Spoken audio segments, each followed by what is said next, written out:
Well, welcome to the 12th Annual Trottier Symposium. This is a yearly symposium organized on alternating years by McGill's Trottier Institute for Sustainability in Engineering and Design and the Institut de l'Énergie Trottier, which is based at Polytechnique Montréal, thanks to the generous support of the Trottier Family Foundations. Bienvenue à toutes et à tous. Bienvenue au 12e Symposium annuel Trottier. C'est un symposium annuel organisé en alternance par le Trottier Institute for Sustainability in Engineering and Design de McGill et l'Institut de l'énergie Trottier basé à Polytechnique Montréal grâce au généreux soutien de la Fondation familiale Trottier. Je suis Normand Mousseau, directeur scientifique de l'Institut d'énergie Trottier, professeur de physique à l'Université de Montréal et votre animateur pour cette conférence. Puisque ce webinaire se déroulera en anglais, je vais poursuivre dans cette langue. Nous tiendrons en novembre une activité en français à la Grande Bibliothèque. Suivez-nous pour les détails. Hello, I'm Normand Mousseau, Scientific Director of the Institut de l'Énergie Trottier at Polytechnique Montréal. I'm Professor of Physics at the University of Montreal, and I'm your host for this conference. Just a few words about the Institut de l'Énergie Trottier. In addition to training and research, the IET supports the dissemination of knowledge that promotes systemic and transdisciplinary understanding of energy issues. Over the past year, for example, we have published a third edition of our Energy Outlook, which assesses carbon neutrality trajectories and analyzes in separate deep dive reports the transformation of specific sectors such as off-road transport and infrastructures. In recent years, the Trottier Symposium has focused on how to tackle climate change with resilient design in cities, in building, how to leverage decarbonization to reinvent society, how the lessons of the pandemic can be used in the fight against climate change, and much more. So I invite you to look at the symposium website for more information. For the 2025 editions, we invite you to think about what's holding back the energy transition and what can be done to give it a boost. In particular, proponents of one technology or another sometimes engage in trench warfare to promote them. So how do we sort things out? How can we help public policymakers see things clearly? Which strategies really make a difference? This year's symposium is organized in two parts. Today we are presenting a webinar accessible to all that presents the vision of our main presenter. On November 12th, during a French-speaking event in person in Montreal, with three eminent Canadian researchers, we'll be coming back on today's presentation with a more national perspective. So let me start immediately without further delay and introduce our speaker, with whom I'll have the pleasure to discuss after this presentation. We are extremely privileged to welcome Simon Sharpe, the author of the acclaimed book 5 Times Faster, and a key voice in reshaping how governments around the world think about climate action. He is Managing Director of the S-Curve Economics CIC and also Director of Economics for the Climate Champion teams. He has published influential reports and created groundbreaking international projects in climate change, risk assessment, economics, and diplomacy. Simon has played various roles in the UK government. He was involved with COP26, with UK's industrial strategy, and with the Minister of State for Energy and Climate Change's office. Please note that during the presentation, you can submit questions in French or in English through the Q&A box below, and we'll address them afterwards. So without any more delay, I'm handing it to you, Simon. Thank you, Norman, for the kind introduction. Hello, everyone. Real pleasure to be with you. I wish I was going to be there for your follow-up discussion in person as well. So I will launch straight in. I hope that this is all showing up for you fine. So why did I call the book 5 Times Faster? Well, that was just a fairly simple piece of maths that over the past 20 years, on average, the global economy has decarbonized at a rate of about 1.5% per year. And standing there in 2020, when I was first pulling this together, this material, and we were the presidency country of COP26 at the time, the rate of decarbonization required over the next decade to be in line for a 1.5 degree limit was about 8% per year, so 5 times faster. And I found myself saying that phrase again and again to diplomats from other countries when we were at the beginning of calls about what needed to be done. And I was saying it to make clear that the acceleration that we needed was not a small amount, it was a very large amount. And therefore, there must be some quite significant things that we would have to change, to do differently, to have a chance of that kind of acceleration. And one of the ways I think about this is in the energy transition, if we're going to change the visible infrastructure of the factories and the cars and the buses, then we also have to change the invisible infrastructure of the wires and the pipelines and the sewers and whatever else below the ground. And I think there's something similar to that, that if we want to change the visible policies that help the transition go faster, then we also need to change the invisible infrastructure of the ideas and the institutions that underlie those policies and diplomatic agreements too. So that's where I'm coming from in everything I'm about to say. I'm going to really skip through science. I'm not going to talk about that, but really just one thing before I go on to economics and diplomacy. And it is the difference between prediction and risk assessment. Prediction asks first what is most likely to happen, and then second, how bad is that? How does it affect our interests? Risk assessment asks similar questions, but the other way around. First, what's the worst that could happen? And then, how likely is that? With climate change, nothing stands still. So you have to ask, how likely is that as a function of time? And really, I just bring this in because if you look at the graph on the right, that's the likelihood as a function of time of increasing a 4-degree threshold of warming, which has been often described as catastrophic. Then you see that what you get actually is an S-curve as that probability increases from 0 to 100.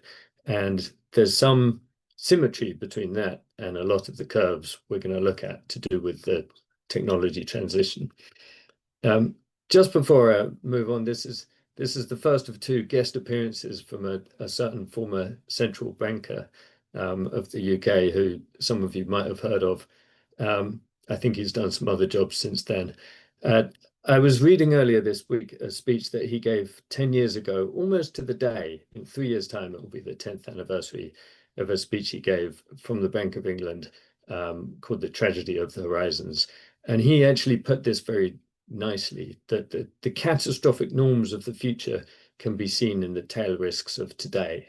And this was one of these examples. When you do take the risk assessment approach, then you find this very non-linear increase. And the extremes are not just extreme events, they're extreme conditions. And the condition in this case is heat and humidity combinations that exceed the human body's limit of physiological tolerance, where even if you're lying down in the shade, tipping water over yourself to keep cool, you would still die of heat stress. That never happens in the current climate. In future, it could. So that's really just very briefly to have a glimpse of the non-linearity of the threat to do with climate change before we get on to looking at the equally non-linear character of the opportunities. And it's a good thing in this case that they're non-linear, because that's how we can go a lot faster. So first on to the economics. This is what we'll spend most of the time on, I think. There's the reason I got into economics. I'm not an economist, by the way. My background was physics, and then I was in government for a long time.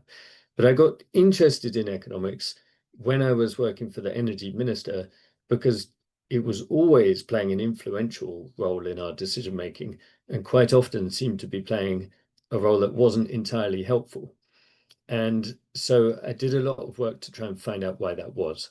And I think you can boil it down to one concept, and it is this idea of equilibrium, a situation in which nobody has any immediate reason to change their actions so that the status quo can continue, at least temporarily. That's how it's defined in the Oxford Dictionary of Economics. Now, a lot of the economic theory that we have starts from this principle, and a lot else follows from it, as we'll come on to.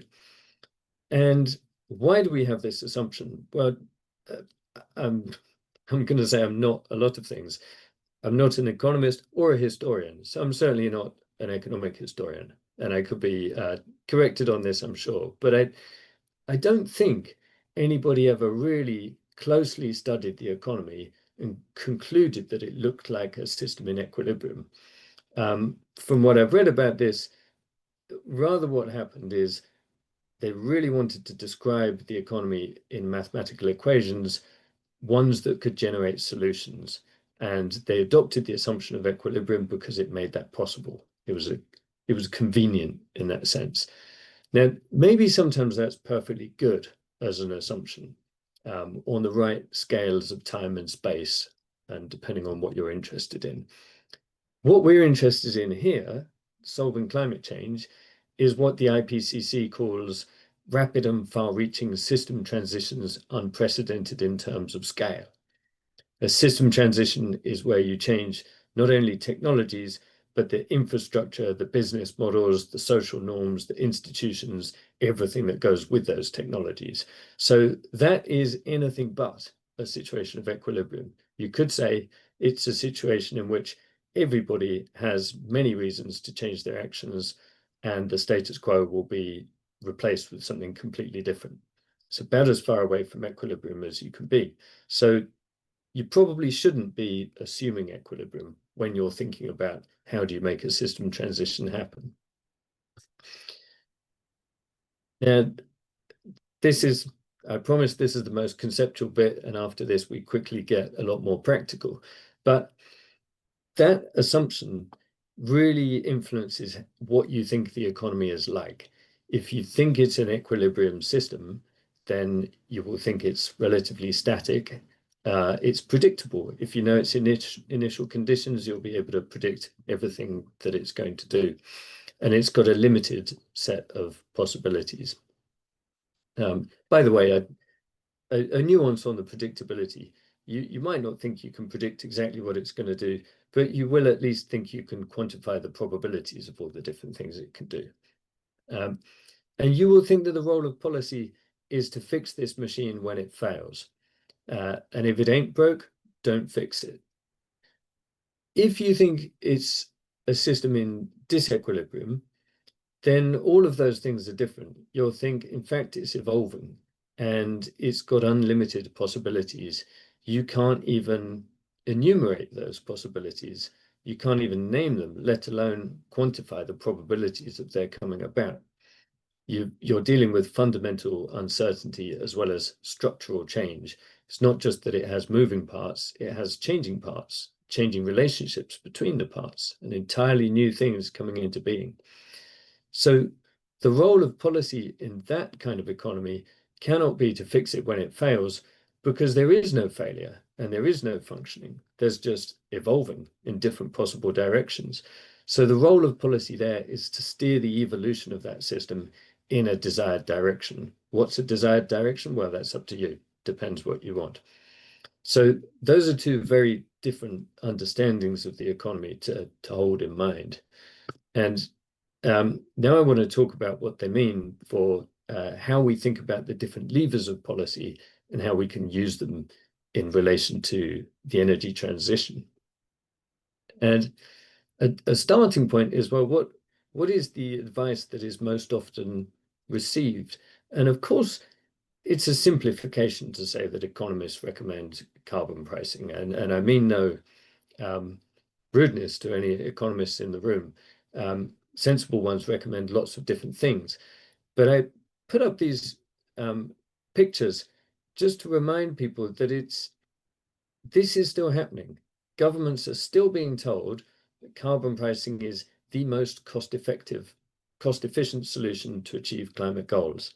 There's one word I want to highlight on this slide, which is most. They're not just saying it's good, they're using the superlative, saying this is the best policy. Unqualified. It's not qualified according to sector, situation, stage of the transition, which country you're in, anything like that. It's just, this is the best policy and you should do it. And these are not just any old pundits. They're the managing director of the IMF, the president of the European Commission, director general of the World Trade Organization, and I threw in Mark Carney again for a bit of gender balance there. These are authoritative people. government ministers are quite likely to listen to them. And especially if they're all saying the same thing, they're quite likely to believe it's true. Now, is it? That's the question. Well, early in the transition, I think there's good reason for saying that actually investment beats tax in effectiveness or efficiency or whatever you want to call it, really.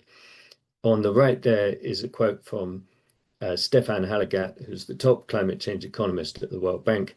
And this was several years ago he wrote this, but it's even more true now, saying that all the progress we've made in renewable energy and electric vehicles all over the world seems to be, it's come about with policies focused on new investments, not with carbon taxes. The reason I put this graph alongside it is you see that that progress is not trivial. Back in 2005, 2006, governments thought that together they would manage to deploy around 50 gigawatts of solar globally by the year 2020. When we got to the year 2020, they'd deployed 714 gigawatts together, more by an order of magnitude. So did we do the wrong thing, the second best thing, the thing that was just politically convenient, and then outperform by an order of magnitude what we'd expected to do? You just got really lucky. Or is it that actually governments did the right thing? I would argue that they did the right thing, and the reason is feedbacks, specifically reinforcing feedbacks, self-amplifying processes, learning by doing. The more we make something, the better we get at making it. The economies of scale, the more we make, the cheaper it gets. The emergence of complementary technologies, the more something gets used, the more other technologies come along and make it more useful.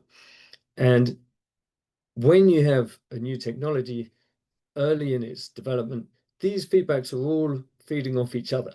You've got several of these reinforcing feedbacks and they power it along, its development and its diffusion. This is why if a technology transition follows an S-curve, then in the early stages, you have this nonlinear growth. It's because it's being propelled by these feedbacks. Now, when you use investment-focused policies, you're directly supporting the new technology's development or its diffusion. You're directly strengthening these reinforcing feedbacks. That's why you get self-amplifying returns. If early in the transition you just tax the old technology, you don't get self-amplifying returns. You're quite likely to get the old system, in our case, the fossil fuel system, operating more efficiently. That might save you some emissions, but it doesn't get you further in the transition, doesn't help have any self-amplification. So it's just not as good. I think sometimes we talk about the energy transition as if it's a completely new phenomenon. But of course, technology transitions are the norm. Every technology has come along and replaced something else that was there before it. So these patterns are there throughout history. And if you look back and study them and see how did they happen, what was done that sped them up, well, it's not hard to see that early in the transition, it was those actions that created the new technologies and the new systems that were the most influential. And so it's a bit cheeky, but I think the transition from horses to cars, what did it? Investment in motors, in factories, building cars, building the roads, writing the highway codes. Those were all the things that made it happen. It wasn't putting a tax on horse poo, even though in places like London, horse poo was quite a big problem. You could. The second big lever of policy to talk about, the first was investment, the second is regulation. And regulation has a bad name in economics, even worse than subsidy, I think. It's normally described as a burden or red tape and something to be cut. I particularly like showing this graph because it was produced by well, several people, as you can see from the citation, but the last name on the list, Mr. S. Chu, is Stephen Chu, who was Energy Secretary to Barack Obama. And this is a guy who had a Nobel Prize in physics, written 500 papers in physics, and he took the time to write a paper on economics. This was his first economics paper. And he did it because when he was in government, he wanted to put through tough energy efficiency standards for things like washing machines and dishwashers and air conditioners. And the economists in his energy department kept producing these impact assessments that said, if you do this, it will push up the prices of these appliances. Well, why? Because they're in equilibrium, and if you force one thing to get better, something else has to get worse or get more expensive to make up for it. And this was not politically convenient for him. The Republican Party were quite happy to jump all over that kind of analysis and use it to oppose his policies. And he thought, well, this is not just politically inconvenient, but maybe it's also not true. And so he went back and did this data analysis, and he actually found that at the points in time where these tough energy efficiency standards had come in, the rate of cost decline had accelerated. And as he wrote extremely politely, that was the opposite of what the standard analysis would expect. I think that's a really useful finding, and we can understand why it happens. Think back to the economy as an ecosystem, not a machine. How does an ecosystem change? How does it innovate? Well, it innovates through the process of evolution. What are you doing when you regulate? You're changing the fitness function for evolution in that part of the economy. You're changing the criteria for success. You're saying you big, inefficient, polluting fridges, no good anymore. You can't be sold. You won't be profitable. You might not even be allowed. You have to make something much more efficient to succeed. That forces innovation. So these companies, they have to spend less of their money advertising their inefficient fridges and put more of their resources into innovation, making better ones. That's why regulation is such a powerful lever. And I give a second example just really briefly here. It's also true when we look at the road transport transition.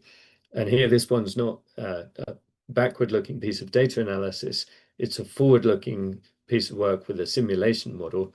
But it finds that the regulatory policies, particularly zero-emission vehicle mandates, are the most effective at reallocating investment from the old to the new technologies and forcing the cost to come down quickly. And that's another Canadian friend, by the way, Jean-Francois Mercure, who's responsible for this piece of analysis. So that was regulation. Now, I do want to come on to tax. And despite what I said about carbon pricing before, I'm in favor of it. I'd rather have it than not have it. If we're going to have it, we should really think about how can it be made most useful. And the traditional way of thinking about it, the equilibrium-based form of advice, is to say, well, the carbon price should be set to reflect the social cost of carbon. So in other words, whatever the damage to society is done by a ton of emissions, that's the value we put on it. Why? Well, because that will restore a state of allocative efficiency in the economy where everything has the right price and everything's sorted out in the way it should be. All of that train of logic only makes sense if you think the economy is in equilibrium. If it isn't, then there is no allocative efficiency, or that's really not the game. But there's a more practical problem than that, which is, what is this level, the social cost of carbon? But two quotes here from exactly the same time, November 2013. At the time, I was working on climate change risk assessment, and I found the US White House Council of Economic Advisors issuing this update to its estimate of the social cost of carbon. And apparently they'd done technical corrections developed over many years using the best science available. And it adjusted their estimate from $36 a ton to $37 per ton of CO2. At the same time, what actually was the best science available? Well, in the draft of the IPCC report, this is what they were saying, that without a parameter representing willingness to pay to avoid human extinction, the social cost of carbon could be unboundedly high. In other words, it's somewhere between naught and infinity, and it depends how much you care about the future of humanity. So that's really up to you. Now, as a policymaker, I would say that's not hugely helpful. I still have to figure out what level should I put my tax at. I think there's a much better way of thinking about that, a way that's based on dynamic efficiency, not allocative efficiency. And it is to do with relative value instead of absolute value. In the ecosystem, there's no such thing as absolute value. There are only relative values. What's more successful than something else in a given context? And when you look at it that way, think in terms of tipping points, and they may be between a clean technology and a fossil technology, or even between two fossil technologies in a context where they're also fighting against clean technologies. And this was from a paper a few years ago where we found these tipping points were there in two of the fastest transitions in the world so far. The UK has had the fastest power sector decarbonisation over the period of about a decade. And a crucial moment in that was this point where a carbon price floor was just high enough to make coal more expensive than gas in our power sector. And that was so significant because coal and gas were fighting over a shrinking share of the market at the time, thanks to the growth of renewables. So when coal became more expensive, it quickly became unprofitable and it got kicked out of the market very, very fast.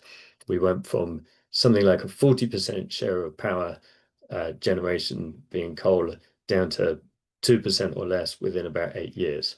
And of course, it's all gone now completely. And the other one of those, Norway, Norway used a combination of purchase subsidy for electric vehicles and a purchase tax for petrol cars, deliberately set at the levels so that an electric vehicle would be cheaper at the point of purchase, not just over the lifetime, but at the point of purchase compared to the equivalent petrol car. Not surprisingly, that was quite helpful. Lots of people bought EVs instead, and look at it compared to all of the other European countries. That was back in about 2019. So Norway's had a huge head start. They're now up to something like 80 or 90% market share in EVs compared to the world, which is about 20%. So tax should target tipping points. This is also true when you look across sectors. The classic recommendation is you should have an equal carbon price across the whole economy. Why? Because that maximizes allocative efficiency. Why is that wrong? Because we're not concerned with allocative efficiency. We're trying to get system transitions. We care about dynamic efficiency. How do we get innovation and structural change? And there, I like to visualize the transitions as a hill. You have to push a ball over a hill to make the transition happen.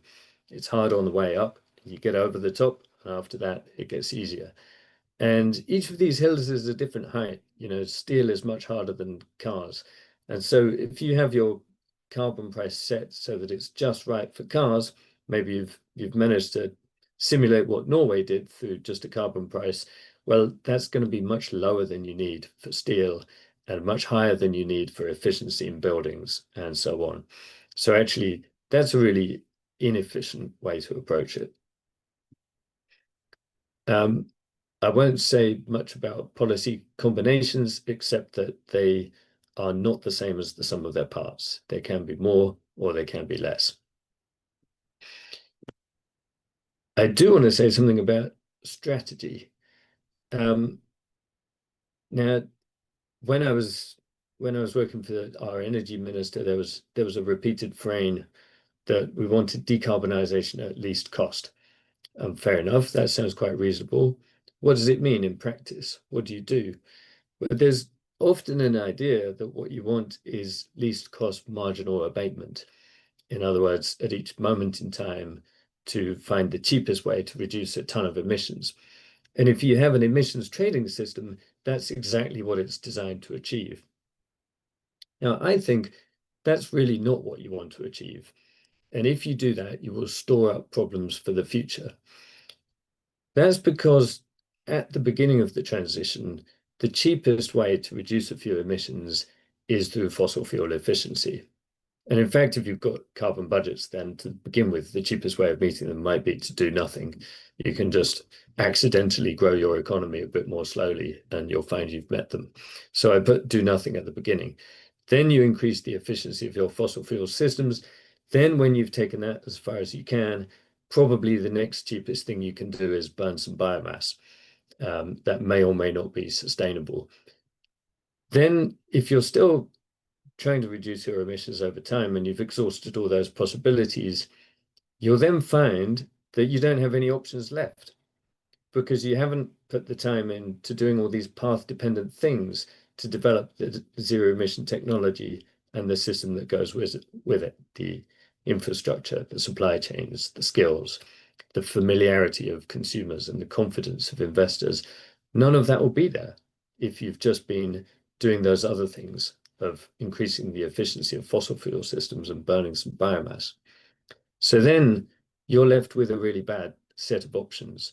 You can either give up on your carbon budgets willingly as a government or unwillingly because you got thrown out of office and replaced with a populist party. Your industry could close down or relocate overseas, and your consumers could just reject the new technology because it's not embedded enough. So that's what happens if you focus on least cost emissions reduction at a moment in time. Yes, this is an extreme characterization of it. Nobody does that purely and religiously. Well, I hope they don't. But I'm stating it in that way so that you can see what it logically represents. What's the alternative to that? The alternative to that is look at how transitions happen. How have they happened in the past? What actions help them to happen? And really, what kind of policies are useful at each different stage of the transition? And you can have an early, middle, and late stage. Your early stage, you invent the thing, you invent several different things, you figure out what works best, and then you use some policies like public procurement or subsidy to introduce it to the market for the first time. Then you get to your middle stage, the diffusion stage, and then probably still want some forms of targeted subsidies. If you want, you can make them revenue neutral very easily by taxing the fossil fuel system, whatever you need to tax it to pay for those subsidies. But it's the subsidies that get the job done, not the taxes themselves. And regulatory policies like the mandates, the zero emission vehicle mandates, can be incredibly powerful in accelerating diffusion. And then you get onto the late stage, the reconfiguration stage. That's where your main challenge is to adapt the systems around the new technology. You're very likely to have market reforms. You might need trade agreements. You'll definitely need infrastructure, and you might need to manage the broader social consequences. Once you've done all that, of course, by the end, you can ban the old technology. And the test of whether you've done the job well or not is whether anyone even notices when you get to the point of banning the old technology. In India, when they finally banned the incandescent light bulbs, nobody noticed, nobody cared. In the UK, when we shut down the last coal power plant after something like 150 years of burning coal to make electricity, a bunch of NGO people had a party. Nobody else cared. Nobody else noticed. That's what you want. So if you take that approach, each step enables the next. Now, finally, diplomacy, which is really what I've spent most of my career in. And so I always feel I have the most leeway to be rude about it. Climate change diplomacy has really got a close connection to the economics. If you look at this marginal abatement approach as people used to do, you think it only gets harder. That the deeper the emissions reductions you're trying to achieve, the higher the cost will be. Each step gets harder. Not only that, but in some of the old models, like the Bill Nordhaus models, nothing is ever permanent. Every year you go back to where you started. If you want the same emissions reduction as you had last year, you have to pay for it all over again, which I think of as being the task of Sisyphus.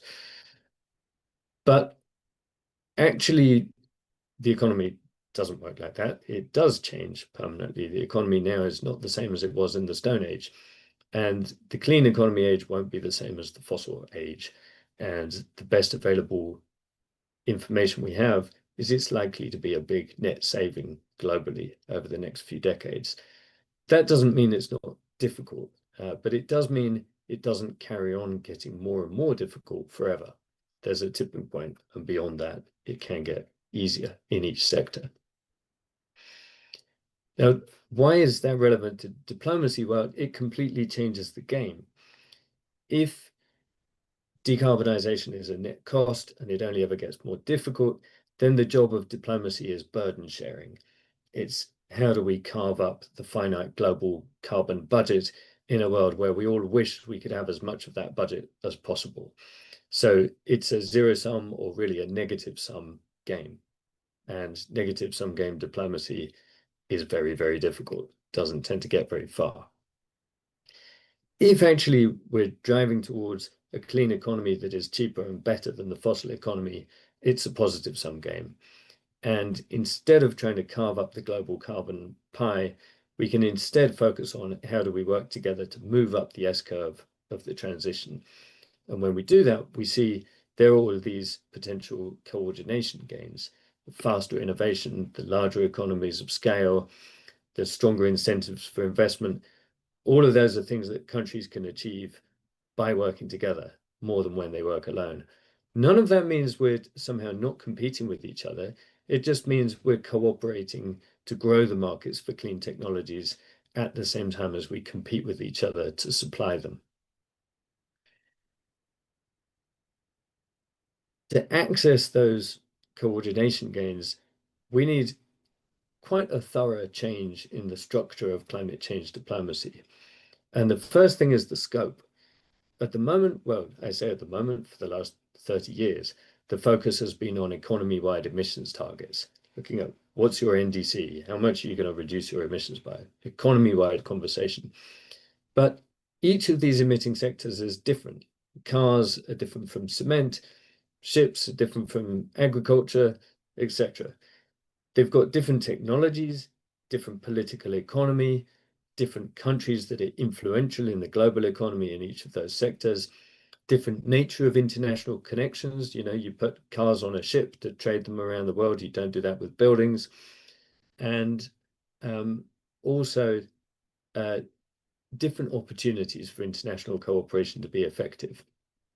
So it's really important to do it sector by sector. Second thing is participation. If you have 196 countries around the table, then your lowest common denominator is as low as it can possibly be. That's why you have a trade-off in diplomacy between breadth and depth. Now, in most of the emitting sectors of the economy, there'll be the top 10 countries that account for about 3/4 of global production or consumption. I'm showing here the data that shows that that's true in the case of cars. Sometimes it's even more concentrated than that. Now that means that small group of countries is easily enough to shift the global market in that sector in a way that would make it easier for everybody else. And here's an example, taking it further for cars, that actually just 3 governments regulate more than half of the global car market. And that's the EU, the US, and China.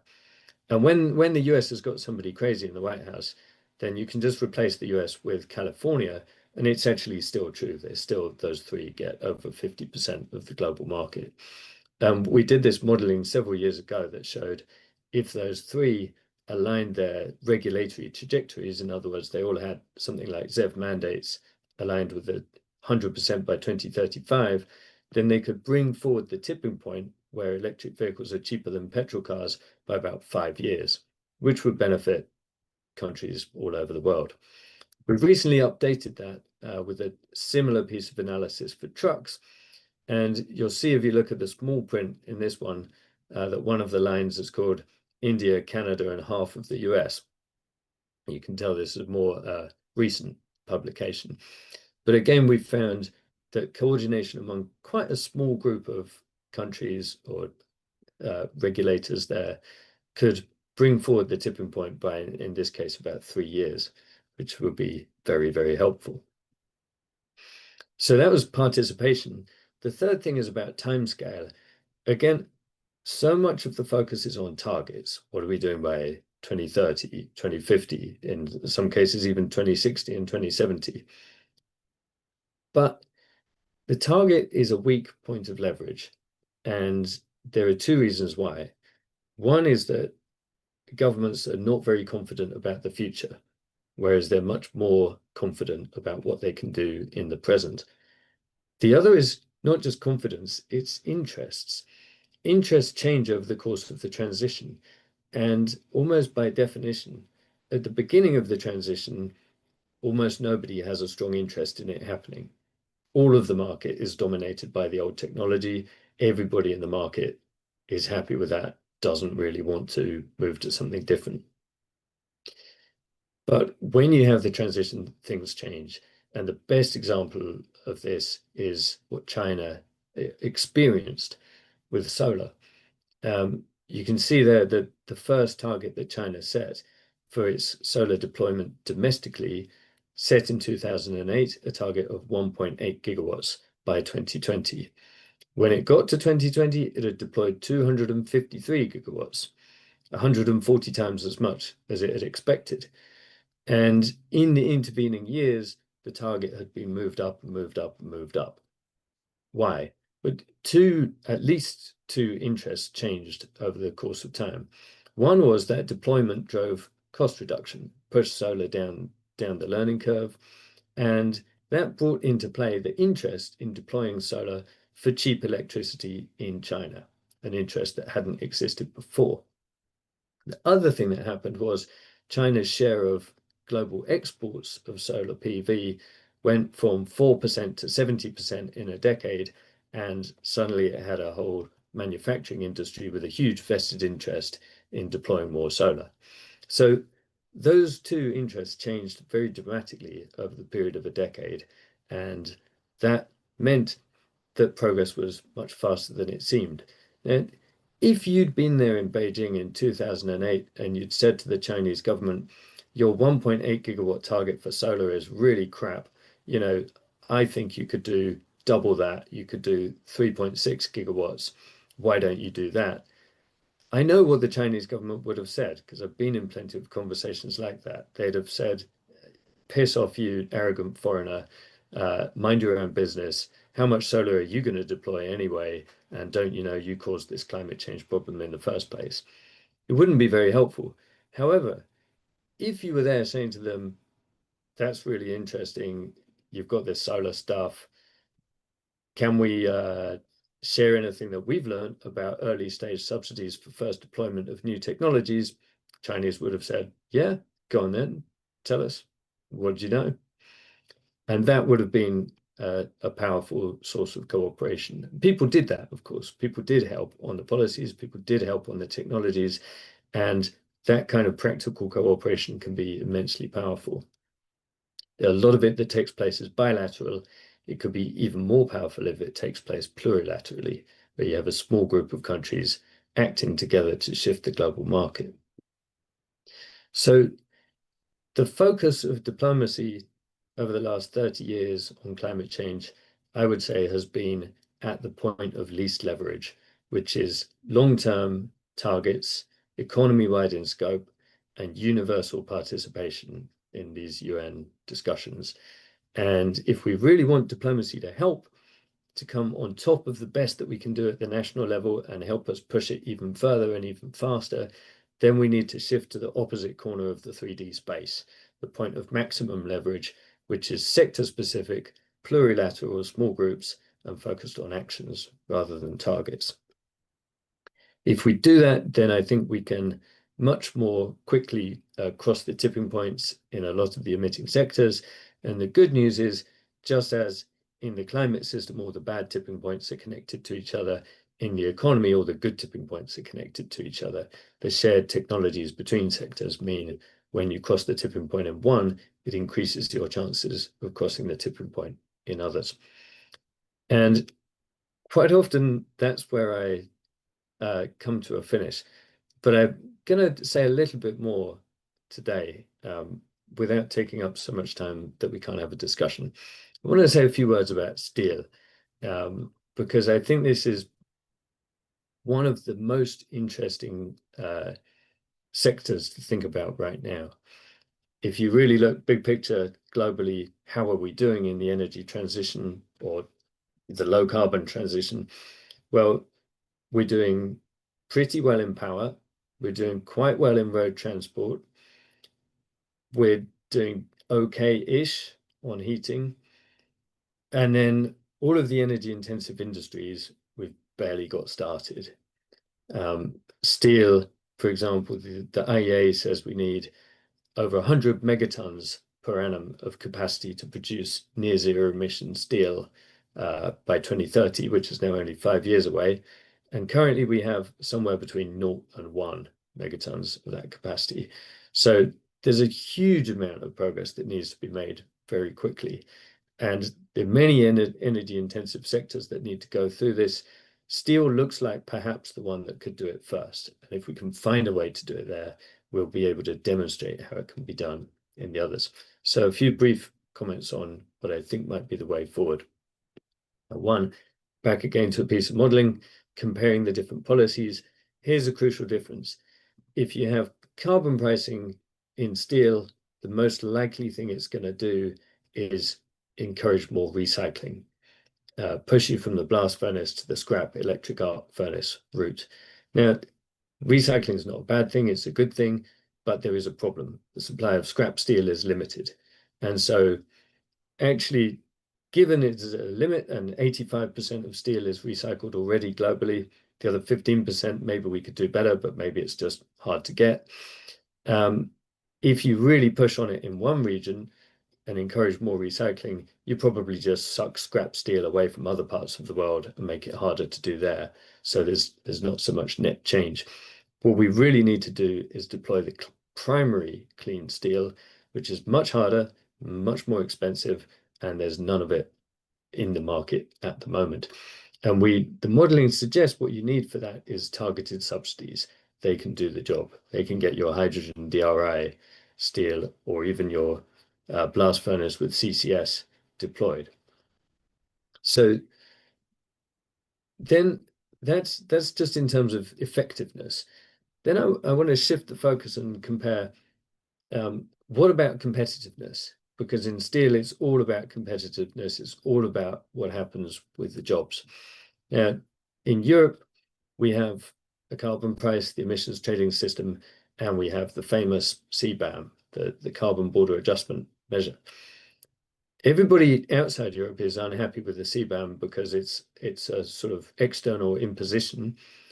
Everybody inside Europe is unhappy with the CBAM because it's not effective in protecting industry at the same time as it decarbonizes.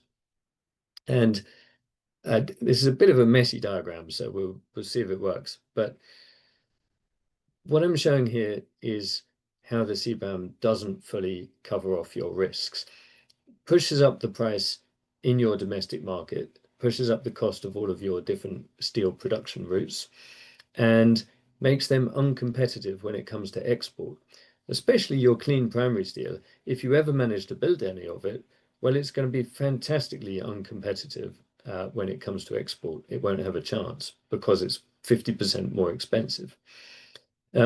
Meanwhile, you're quite likely to have imports of recycled steel that only face a very low carbon price because it's relatively low emission, and they will undercut whatever blast furnaces you have at home. Now, maybe you're fine with that, but maybe you're not, because when your blast furnaces close down and take thousands of jobs with them, you're going to have some political difficulties, which might undermine everything else that you're trying to do on the low carbon transition. How does that picture change if you have what I call a subsidy and recharge?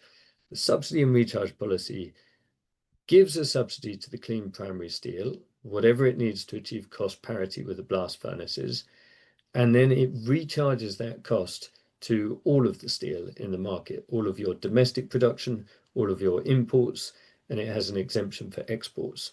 And it's not a carbon tax, it's a recharge at an equal rate per ton of steel, however that steel was produced, doesn't matter. Now, what that does is it brings down the cost of the clean primary steel, brings it down to cost parity. It slightly pushes up the cost of all of the steel by the amount that you recharged, but that applies to imports as well as domestic production. So within your domestic market, everything faces the same recharge. You've got a completely level playing field, whatever the kind of steel it is. You have no threat of undercutting from imports as a result of that policy. And because you have an exemption for exports, all of your exports are competitive. Your blast furnace exports are just as good as they always were. And even your clean primary steel can compete in the export markets because you subsidized it and got it down to cost parity. So that policy doesn't actually create any competitiveness risks, and it's more effective in decarbonizing and getting the new technologies deployed in the first place. Then you might ask, well, what about its cost effects? Well, obviously, it costs nothing for government. It's revenue neutral. You've recharged all the cost to industry. It's just cycling around some money within the same sector. What about consumers? Well, actually, the effect is really quite small. This I won't take time to go through all the assumptions behind this. There's plenty of simplifications. It's an idealized example.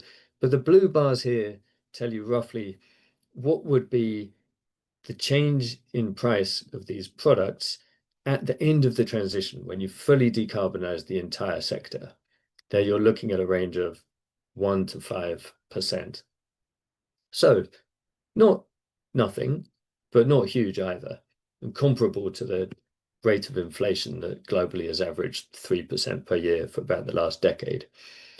That's for the whole decarbonization of the whole steel sector. Or if you use a carbon price of $200 a ton, which is roughly what you'd need for cost parity, and you did that straight away, then you'd be hit by that full cost increase straight away. But it's not a very big cost increase. If you do the subsidy and recharge, then you're subsidizing a small share of the steel market, and to pay for that, you're spreading the costs across the whole of the steel market. So you're spreading actually that cost very thinly to be able to pay for a big chunk of subsidy in one small share. So that means that early in the transition, it's only a fraction of what the full cost addition will end up being. So for your first roughly 10% market share of clean primary steel, as a reminder, that's up from 0% at the moment, you'd get a cost difference in these things like a car or an oven or a dishwasher of a fraction of percent, here somewhere between 0.1 and 0.7%. And I just think that's not even worth debating. It's less than you would haggle over with the car dealer. It's less than the difference of buying the fridge from one shop instead of a different shop round the corner. It's just trivial. So that doesn't matter. So that suggests that actually there's a very good way of decarbonizing steel unilaterally. You can just do a subsidy and recharge, get on with it. You can have the new technology and compete and not lose jobs. But is there a kind of international cooperation that would add to that and accelerate progress and change the global market even more quickly? Well, this is pre-publication, so we'll have a better version with a more explanation out quite soon. But what if we coordinate on carbon pricing, as has often been recommended in the past? Well, you'll find that there'll be an immediate uneven impact across different countries as a result of the same carbon price. In the ones with lots of blast furnaces, it could push up the average cost of steel production across the country by 60% or more. You see that in Brazil and China, in India, in that graph. Whereas in other places where there's a lot more recycling going on, like the US or Europe, then the change is much less. It might be as low as 20%, 30%. Now, with such differences in impact, such an uneven impact on cost and also on trade, because it follows from that, do we think China and India and the US would agree to this with each other? I think not. I think no country is going to agree to something where they immediately suffer in competitive trade by a large amount. I think there's a different approach which turns it upside down. Instead of trying to agree a carbon tax on steel, which is pressurizing the old technology, we could instead cooperate on giving an advantage to the new technology. And the way we could do that is through a tariff exemption for clean primary steel. What is so different about that is that nobody is making any clean primary steel at the moment, apart from some small demonstration plant in Sweden. Good for them. But none of the major steel producers are doing it. So you could agree plurilaterally a clean steel tariff exemption, and there would be no immediate effect on the cost of production, no immediate effect on trade. And yet there would be an immediate effect on industry expectations and on incentives for investment. And of course, if you had your national policies using a subsidy to bring the clean steel down to cost parity, and then you also have a tariff exemption, then you've actually created an advantage for clean steel in global trade. And I think that could be absolutely game changing.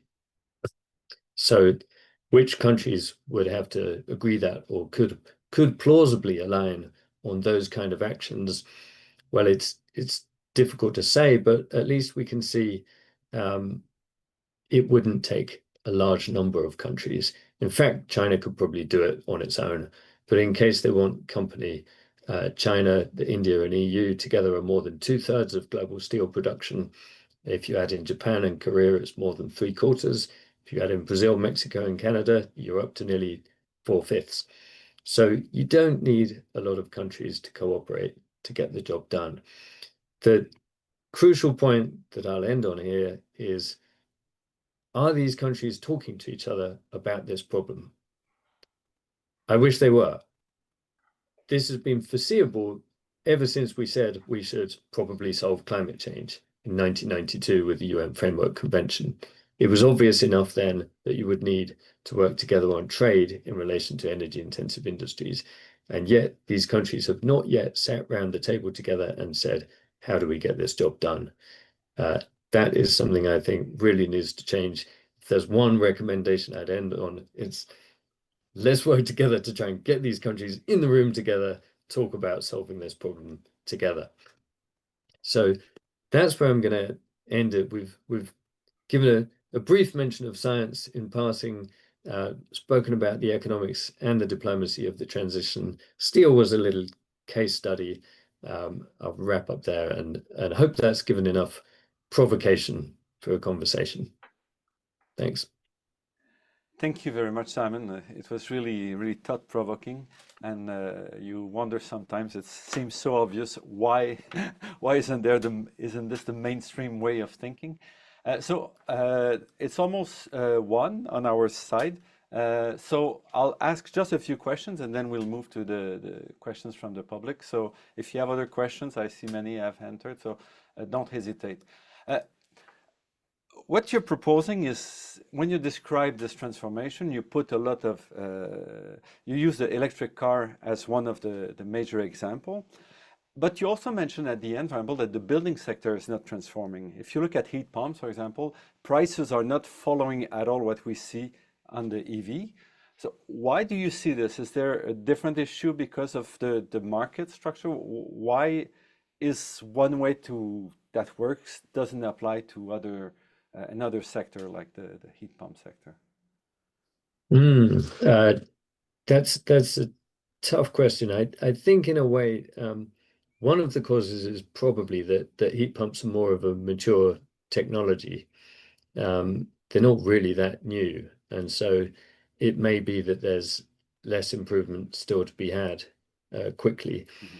I think it's also a factor that installation costs really matter a lot, and so does the level of skill in the market where they're being deployed.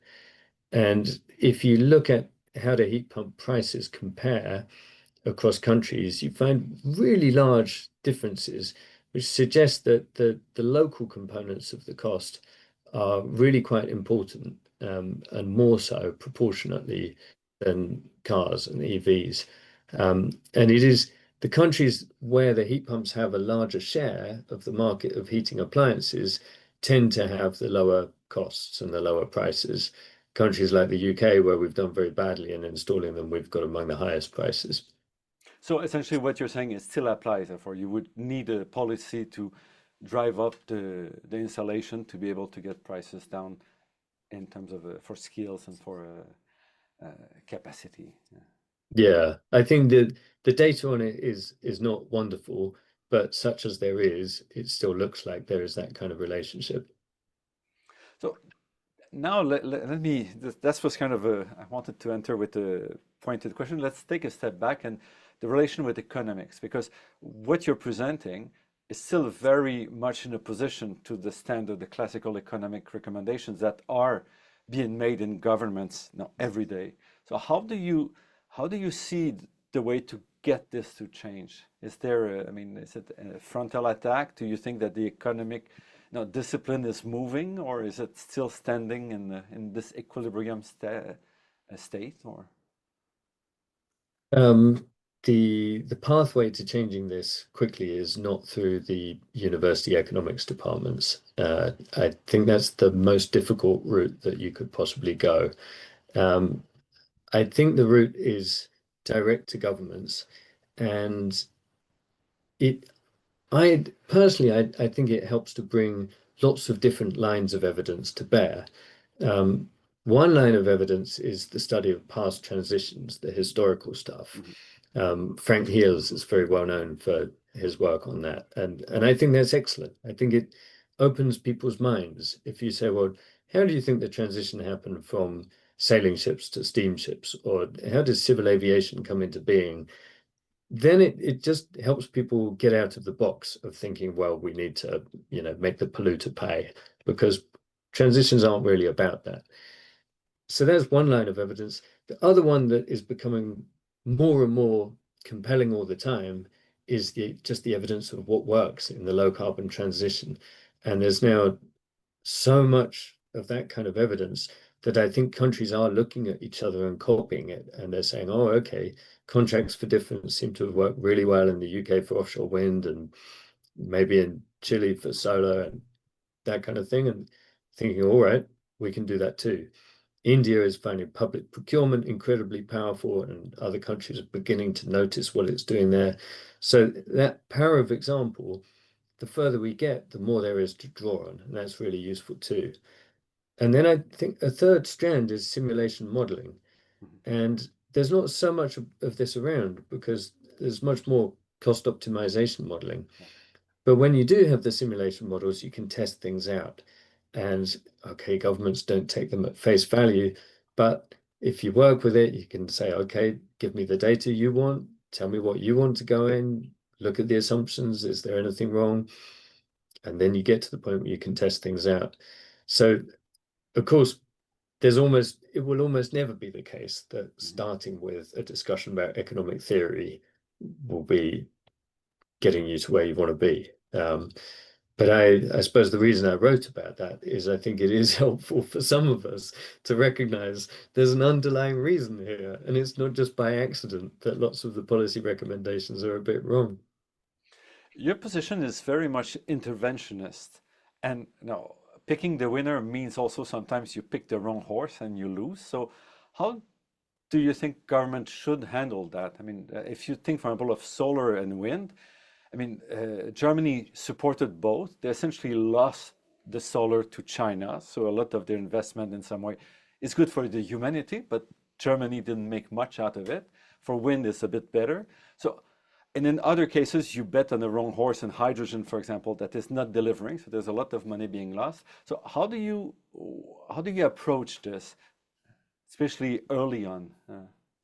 Yeah, that's the critical thing, that it's really in the first stage of the transition when the new technologies have to be invented. And there's there's a good phrase I think that we should use more, which is backing winners. Um, it, Once you've got through the first stage, then it begins to become clear which technologies are the winners. And then the game of policy is not picking them, but it's backing them. Um, as but I suppose to not avoid the difficult question, it is really hard in that initial stage. You don't know what's going to be successful. In in a sense, I'd say the traditional recommendation that you back a portfolio of technologies is very sensible. You do need to do that and give different things a chance. And for as long as you're not sure what the winner is, keep backing several different things for as long as you can and see what happens. But alongside that, I'd say if you think about how many sectors there are to decarbonize, and then think about how many countries there are in the world, most countries don't have to do that invention job in any sector. Maybe they really can in one sector. Maybe there's one thing they can think of, that's where we can do it, we can really contribute. But for most countries, in most sectors, they won't be the one that invents the thing. They just need to recognize what is it that everybody else is doing that looks like it's winning. That's what we need to get on board with. China is, I mean, you did not mention much China. Yeah, it was on the graphs, for example. When you look at which countries were influential in the various sectors, China was there everywhere. Today, it's dominating a number of technologies. Uh, so what's the place of other countries, but also what's the effect? I mean, what we see, for example, in North America, in the US, it's also kind of a reaction to China taking the lead and trying to say, if we kind of stop this, maybe we can keep our economic prosperity. So the tension of having a single country leading everything is quite large. So how do you see that? Yeah, this is a tension that, of course, we very much feel in Europe and have to deal with. And it's not an easy answer. I think there are several strands of it. One is, of course, well, look at what China has done well and think about how do we do that. And in where I so a typical strategy for a transition, you could say China has done that very well. If you look at what China did with cars, they did every part of that. And true for solar as well. They did absolutely everything on that list. And sure, they also benefit from enormous scale, um, which is we can't all just emulate that. So I'm not saying it's easy for any country to be like China. But one is look at what they've done successfully and follow through it. Um, a second thing is don't do things that are self-harming. And in the EU, the emissions trading system, I think, is making our industry less competitive at the same time as failing to advance the transition. It's a lose-lose policy, and I think we should replace it with something better. Third thing is just think proactively about how do we deal with China in the way that it is. And one example I think is getting thought about seriously in Brussels in relation to electric vehicles. China is so good already that we probably want to learn from the Chinese technology, and we should maybe do to China what China did to us and what Japan did before it as well, which is say, um, yes, we're going to put up some trade defenses, but you're very welcome to come and invest here and build the cars over here. But when you do that, you have to have a joint venture with a local manufacturer, and you have to share some ideas and give them some jobs and all of that. Why not? They did that and it worked. They're now ahead. We could do that too.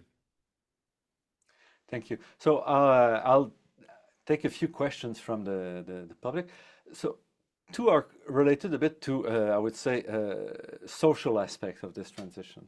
So I'll ask one, which is about so in rethinking the economic of energy transition, how might we integrate indigenous knowledge systems in Canada to challenge the dominant growth-based model and promote regenerative community-led economies? So how do we use that to rethink about the economy? I don't know if I have a good answer for that. I I think, on one level, uh, the local angle is incredibly important, and these transitions, they're socio-economic, socio-technical transitions. All of this is about actors' interests. So, I mean, one way of looking at it, I was saying with that China solar example, at the beginning, almost nobody has an interest in a transition taking place. But to get it started, somebody has to have a bit of an interest. So if you're in a particular locality, then you could look very hard at what are the interests that people have there that are aligned with some part of the transition in some respect, and then how do you work with that? How do you grow it? I think I'd just say that for now because I don't want to speculate about communities that I really am not familiar with. Okay, and another one closer. So, what metrics should replace the emission targets in your climate technology? if you say we should no longer think about global Uh, emissions when we try to negotiate or when we plan these agreements? Oh, yeah, sure, absolutely. We should focus on the actions instead. So, for example, I said sector-specific plurilateral focus on actions. So, my steel one is an example there. That let's imagine you get a handful of countries around the table, Mhm. and they together represent two-thirds of the global steel market. What do you want them to do? They could sit down and you could put a proposal on the table that says, agree a net zero date for the global steel industry. Well, one, you don't need to do that because they all have net zero dates already in their national policies. So that'd be a waste of time. But two, it would be a completely pointless argument. They could say, oh, let's go for 2060 because that's my national date, or 2070 because that's India's, or 2050 because that's the EU's. Meanwhile, none of the steel companies are investing in the new technologies. Mhm. What if you said instead, look, here's your agenda for discussion. One is you should agree principles for clean steel subsidies so that you've got some rough agreement on what's fair and you're not all just going to have a trade war the minute anyone gets started. And two, let's agree a clean steel tariff exemption to give clean primary steel the advantage in global trade. That's the kind of actions that you would want on the table. And they're different in every sector. And another example I like is about trucks. And maybe this is relevant to Canada, or perhaps with your current neighbors, it's not such a winner. But the road freight corridors, and if Mhm. you want those to go electric, coordinate on building the infrastructure Yeah. so that when you charge a truck up in one country and drive it to another one, it doesn't get stuck because there's no infrastructure there. Mhm. Mhm. Those are the practical things that countries should be trying to agree that make life easier for each other and help them go faster. Thank you. Another one is about your kind of differentiated carbon price that you were talking to tip behavior. When you talk to economists, they tend to say that's a very inefficient way of doing it. It's better to have a single price instead of a multiple price. So is it really, and many will say it's just impossible to implement a differentiated carbon pricing. So do you think it can really be implemented? And how, can you provide example if there are some? Or- Yeah, it's definitely not impossible. I gave an example of the UK's fixed carbon tax that was successful in making coal more expensive than gas. That's a sector-specific carbon tax. It was just in the power sector, and it got that particular job done. You could say at the same time, we've had a collection of taxes, but mainly VAT on fuel in road transport, which I think somebody calculated was equivalent to a carbon price of £300 a ton.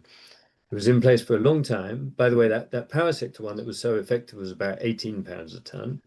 So road transport one, £300 a ton, achieved absolutely nothing for a long time because there weren't electric vehicles on the roads.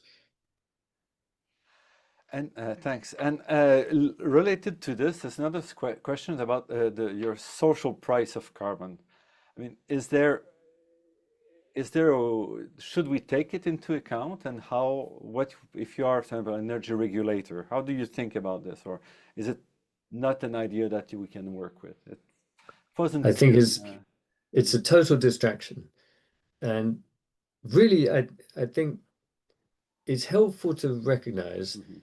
that you don't need a carbon price at all. You can get through the transition by first R&D, second subsidy, third regulation, fourth, when you get to the end, ban the old technology. Quite capable of doing the whole thing with no carbon price. That's not to say don't have one. Sure, throw it into the mix. If you really want it to be helpful, figure out where and how can it cross that cost differential? But whether or not you can do that will depend very much on, is it a trade exposed sector? What stage of the transition are you at? What else is there that people care about? You could make your heat pump cheaper than a gas boiler, but if people really care about the convenience and having a big thing in their house, then, Mhm. maybe that's not going to be as influential as you would hope it would be. So you have to look at it in its sector-specific context. What's it really trying to achieve? And do you think that by focusing on the technology is a way to kind of prevent now this kind of frontal attack in some way on the economic orthodoxy while moving forward? I mean, the fact that now this transition is getting very much ingrained into technology, does it change, you think, the way we're thinking about that or the way we're moving? I think in a sense, yes. It's it's much harder to convince policymakers about what's needed when something still seems abstract. And when you can point to the technology change that is taking place before their eyes, then it's easier to say, well, do you want to take advantage of this for low cost for consumers or for jobs or whatever? So absolutely. I think we're now in a much better place than we were 20 years ago. You can see it happening, Mhm. practical interests on the table that motivate people to go forward. So thank you. We have time for one question. So I will ask one about the technology here. So can you tell us about advancements in the cement concrete industry? Do you think there's a case to be done similar to steel, an approach similar, or? Well, I really don't have a lot of expertise in cement. I was at a conference on industrial decarbonisation a couple of weeks ago, where I saw a wonderful presentation from somebody who runs a cement plant in Africa and who'd come up with a new chemistry that reduces the amount of clinker needed and could cut the emissions by about a third, and that was cheaper than the standard high emission form of cement that most people have. And one of the difficult things with cement is you have to get the regulations changed so that your new chemistry is recognized as being safe. But he'd done that, did it in Ghana, and the neighboring countries were copying it. Mhm. For the actual near zero emission cement, I think there's still more research that has to be done. And it may be might be one of the few sectors where we really do need carbon capture and storage, at least for a while, until we've figured out something better. You just mentioned regulation, which is something which is also often neglected in these transitions. The fact that regulation can be a major barrier to this transformation. Sadly, we don't have much time, but if you have a word or two, and then we'll close about no regulation. And were you involved in some of these thinking about regulation when you think about policies, or? Yeah, and I just say I think there's really two ways that regulation is important in the transition. One is removing it when it's a barrier, like in that cement example, and the other is using it as a really powerful lever to redirect the flow of money through the economy. And a ZEV mandate is a great example of doing that. It just radically changes the course of investment, and as a result, the pace of technology development. Uh, I think that power for regulation is really underappreciated. It's one of the best tools that we've got. Thank you. So this concludes the first part of our 12th annual Trottier Symposium. We had many questions, so I confirm that the full webinar recording and the presentation associated with it will be available online shortly.